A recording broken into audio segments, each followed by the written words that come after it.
जय श्री राधे दोस्तों, केपी की वाणी चैनल में आपका स्वागत है। माता रानी का आशीर्वाद पाने हेतु कमेंट में जय माता दी आप लिख सकते हैं। वहीं अगर आप महाकाल के भक्त हैं, कमेंट में हर हर महादेव अवश्य लिखे। यकीन जानिए माता रानी संग महादेव की कृपा आप पर और आपके पूरे परिवार पर अवश्य बरसेंगी और माता रानी के पास आपके सभी जो दुख संकट हैं वो दूर हो जाएंगे। वहीं अगर आप महाकाल के भक्त हैं तो आप महाकाल की कृपा से आपके सभी बिगड़े काम अवश्य बन जाएंगे और अविवाहित जातकों के शीघ्र विवाह के योग भी बनेंगे।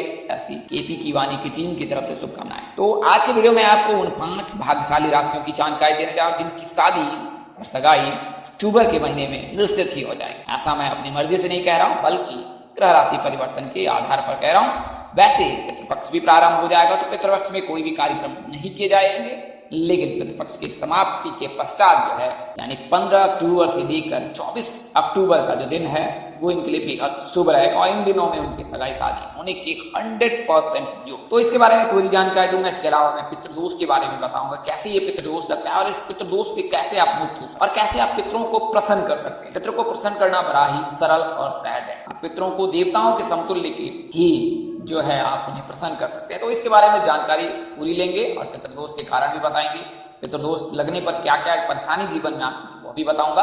तो इस सब के लिए वीडियो बने रहें। नए व्यूवर्स हैं तो चैनल को सब्सक्राइब कर ले। अगर आपको सलाह अथवा परामर्श देना चाहते हैं या फिर आप अपने सहयोगी किसी के लिए शुभकामनाएं करवाना चाहते हैं, माता के दरबार में अर्जी लगाना चाहते हैं, तो भी आप केपी की वाणी पर कमेंट करें, आपके लिए जो है अर्जी लगवाई जाएगी। और इसके अलावा जो है आप किसी को भी शुभकामनाएं देना चाहते हैं तो आपको इस वीडियो के माध्यम से उनको शुभकामनाएं भी अवश्य दी जाएंगी। वो शुभकामनाएं किसी भी प्रकार से हो सकती है, जन्मदिन की शुभकामनाएं हो सकती है, मैरिज एनिवर्सरी की भी किसी प्रकार की शुभकामनाएं अगर आप अपने प्रियजनों को, दोस्तों को देना चाहते हैं, अवश्य आप कमेंट करें। आपके जो है दोस्त तक वो आवाज अवश्य पहुंचाई जाएगी। तो वीडियो में आगे बढ़ते हैं। वैसे सर्वप्रथम मैं आपको बता दूं, केपी की वाणी चैनल का एकमात्र उद्देश्य यही है, आपको बाह्य आडंबर से बचाना है। वर्तमान समय में ऐसा देखा जाता है कि लोग वशीकरण का सहारा लेते हैं या कुछ इस तरह से तांत्रिक विद्या का सहारा लेते हैं, जिससे उन्हें लगता है कि 2 दिनों में, 15 दिनों में, महीने दिनों में, 2 महीने में, 6 महीने में हमारे सारे कार्य बन जाएंगे।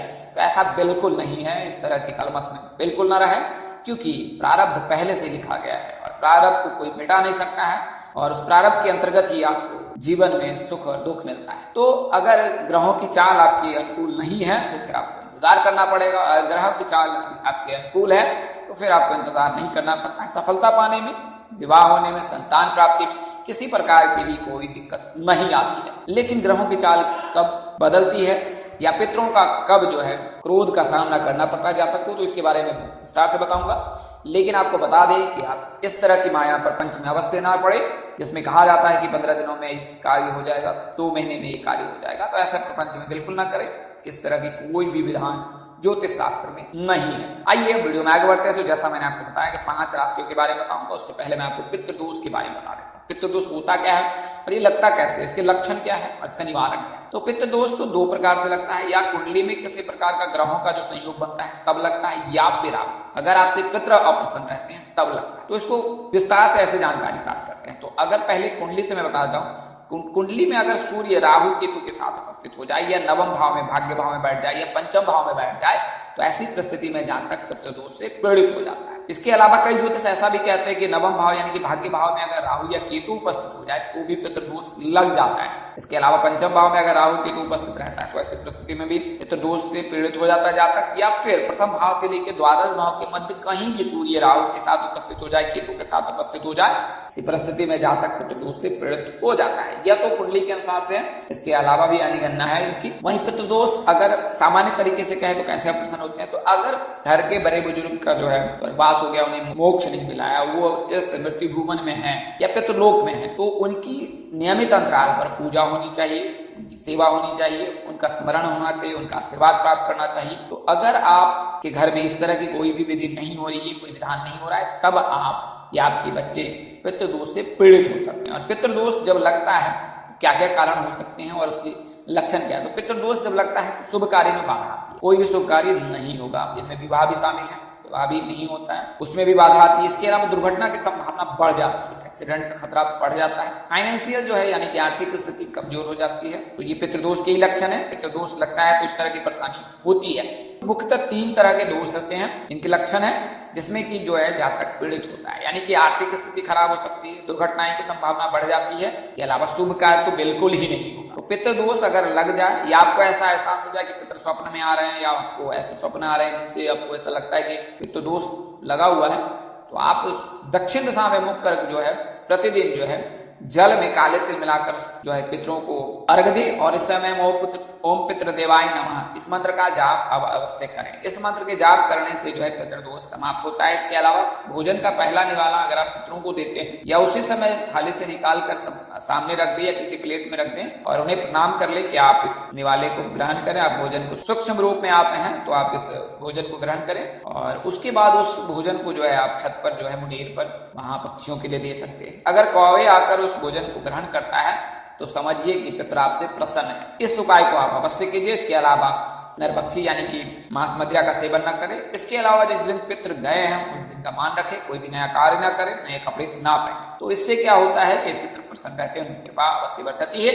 इसके अलावा जब पितृपक्ष होता है तो 28 से लेकर 14 अक्टूबर तक पितृपक्ष है इस वर्ष, तो उस दौरान जो है आप पितरों को अवश्य तर्पण करें, जल का अर्घ दें, उसके बाद भोजन दें, क्योंकि पितृ पृथ्वी लोक पर ही रहते हैं उस दौरान। तो आप 28 से लेकर 14 तारीख तक जो है घर के जो बड़े लड़के होते हैं उन्हें करना होता है। अगर वह किसी कारणवश नहीं कर रहा है तो यह दायित्व छोटे लड़के की भी होती है कि वो इस उपाय या विधि को अवश्य ही करें। इससे पितृ प्रसन्न होते हैं। उनकी कृपा अगर आप पर बरस गई तो न केवल सुख समृद्धि वंश वृद्धि में वृद्धि होती है, साथ ही आपको पैसे का अभाव कभी नहीं होगा। पितरों का आशीर्वाद भगवान के आशीर्वाद के समान ही माना गया है, यानी कि उनका भी आशीर्वाद बहुत ही जरूरी है, उनकी कृपा भी बहुत जरूरी है। तो इसका आप अवश्य ख्याल रखें और इस तरह से आप पितृदोष से मुक्त हो सकते हैं। तो ये मैंने मामूली जानकारी दी है, आप समय नहीं लेंगे, आगे बढ़ते हैं। तो पहले मैं सगाई की जानकारी देता हूँ, कैसे अक्टूबर महीने में सगाई का क्या है, वैज्ञानिक महत्व क्या है और अध्यात्म महत्व। तो जैसे कि सामान्य शब्दों में कहे कि सगाई जो है पन्ने सूत्र में बंधने की एक प्राथमिक जो है स्टेज होता है, यानी प्राथमिक स्तर का जो है कि आप किसी लड़की के साथ अगर सगाई होती है तो इसका यह अर्थ है कि आप दोनों अब आने वाले समय में पन्ने सूत्र में बंधने वाले हैं, एक होने वाले हैं। तो सगाई जो है उसमें अंगूठी के जो है आदान प्रदान होता है एक दूसरे का।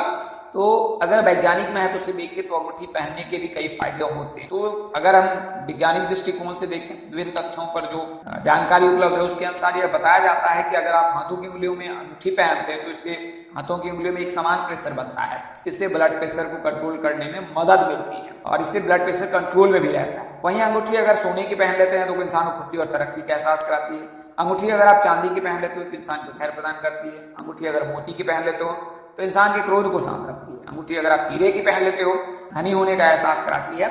इसके अलावा मानसिक तनाव को भी दूर करता है अंगूठी, हीरे की अंगूठी। तो हीरे की अंगूठी अगर आप धारण करते हैं तो इससे नेगेटिव विचार जो है खत्म हो जाएंगे, नकारात्मक ऊर्जा का भी अंत हो जाए। इसके पहनने से जो है पहनने से छाती के दर्द अस्थमा में आराम मिलता है। अगर तांबे की अंगूठी पहनते हैं तो पेट रोग से भी आराम मिलता है। लेकिन इन तथ्यों को आप बिना चिकित्सीय सलाह के बिल्कुल अपनाए नहीं, आप इनको जानकारी के लिए ले सकते हैं। इसके अलावा आप अपने नजदीकी किसी भी चिकित्सक से इस प्रकार का परामर्श ले सकते हैं। अगर वो सलाह सुझाव दे तो अंगूठी धारण कर सकते हैं। हालांकि अगर हीरे की अंगूठी धारण करती हैं और विवाहित लड़कियां तो फिर उनकी बाकी योग 100% बढ़ेंगे। ज्योतिषियों में यह विधान हो रहा है। इसके अलावा भी आप अपनी राशि के अनुसार से रत्न भी धारण कर सकते हैं, इससे भी जो है शुभ योग बनता है, सभी बिगड़े काम बनने लगते हैं। तो ये तो जो है सगाई का महत्व है। ये मैं आपको अक्टूबर महीने में यानी कि 15 से लेकर 24 अक्टूबर के मध्य जिन जातकों के सगाई के योग है उसकी जानकारी विस्तार से बताता हूँ। तो उसके पहले मैं आपको बता दूं कि अगर नवरात्रि के 9 दिनों में आप माँ जगत जननी आदि शक्ति जो है माँ दुर्गा है, माँ भवानी है, सृष्टि की रचयिता है, बड़े कृपालु है, बड़े दयालु है, असुरों के संहारण करता है और जो भक्तों के हैं वो पालन करता है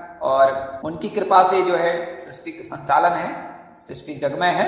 आप विचलित ना हो कभी भी किसी भी परिस्थिति में, क्योंकि माँ जगत जननी आदि शक्ति जो है सब कुछ जानती है, सब कुछ देख रही है। तो आपके जीवन में भी खुशियों का समय अवश्य आएगा। तो जो नवरात्रि के 9 दिनों में आप विधि विधान से उनकी पूजा उपासना करें। आप अगर आपके पास पर्याप्त समय नहीं है, मानसिक शारीरिक रूप से मजबूत नहीं है, तो केवल आप प्रार्थना भी कर लें तो माता रानी आपकी प्रार्थना अवश्य ही सुनेगी, किंतु प्रार्थना अवश्य करें। तो नवरात्रि के 9 दिनों में जो है मेष राशि के जातकों के लिए शुभ योग बन रहा है, क्योंकि मेष राशि के जातक के अक्टूबर में सगाई और शादी के 100% योग बनते हैं। तो अगर आप मेष राशि के जातक हैं तो फिर आपके लिए अक्टूबर का महीना बेहद शुभ रहने वाला है, क्योंकि इस महीने में नवरात्रि के दिनों में सगाई और शादी की 100% योग बनेगा। सगाई होती है तो शादी नवंबर में हो सकती है, या फिर अगर पंजाबी समुदाय के लोग हैं तो फिर आपके लिए अक्टूबर के महीने में भी शादी के योग बनेंगे। तो सिख विवाह के लिए वर्तमान समय से ही जो है आप शिव जी की पूजा करना प्रारंभ कर दें। शिव जी की प्रारंभ पूजा आप सोमवार शुक्रवार के दिन कर सकते हैं। काले तिल मिलाकर उन शिवलिंग को जो अर्घ दें। इसके अलावा भगवान शिव को प्रसन्न करने के लिए आपको सब कुछ पता ही होगा। इसके अलावा मैं बता देता हूँ कि कच्चे दूध से उनका दुग्धाभिषेक करें, जलाभिषेक करें, इससे जो है भगवान शिव प्रसन्न होते हैं। भगवान शिव जलाभिषेक से शीघ्र प्रसन्न होते हैं, तो आप जलाभिषेक अवश्य ही करें। बात करें नाम अक्षर की तो पी नाम के जातक, आर नाम के जातक, एम नाम के जातक में से किसी एक जातक के साथ आप अपने सूत्र में बंधने वाले हैं अक्टूबर के महीने में। इसके लिए आपको ढेर सारी शुभकामनाएं। वहीं अगली जो राशि है, वीनस के जो है राशि परिवर्तन होगा वो 2 अक्टूबर को होगा, और वीनस यानी शुक्र का राशि परिवर्तन 2 अक्टूबर को होने जा रहा है। और वीनस जो है वो फिर सिंह राशि में प्रवेश करेंगे, तो इसलिए सिंह राशि के जातकों के लिए शुभ योग बनाएगा। इसके अलावा सूर्य जो है सिंह राशि में ही वर्तमान समय में विराजमान है, तो सिंह राशि के जातकों के लिए शुभ समय है अक्टूबर का महीना। और अक्टूबर के महीने में आपके कन्या सूत्र में बंधने के 100% योग है। अगर आप सिंह राशि के जातक है तो आपका नाम अक्षर एम से शुरू होगा, और एम नाम तक जो भी होते हैं उनकी राशि सिंह होती है, और इनकी शादी जो है एम की एस नाम के जातक से होने के प्रबल योग रहते हैं। अगर आप सिंह राशि के जातक हैं तो दिशा जो बात करें तो दिशा पूर्व की हो सकती है, अगर आप सिंह राशि के जातक हैं। बात करें जन्मदिन के हिसाब से तो 26 से लेकर 31 वर्ष के मध्य अगर आप सिंह राशि के जातक हैं तो शादी के योग है। बात करें सिंह विवाह के लिए क्या करें, तो हर शनिवार को जो है जल में काले तिल मिलाकर भगवान शिव को अर्घ दें, या पीपल के वृक्ष में जल का अर्घ दें। इसके अलावा जल में लाल रंग मिलाकर भगवान सूर्य को जो है जल का अर्घ दें।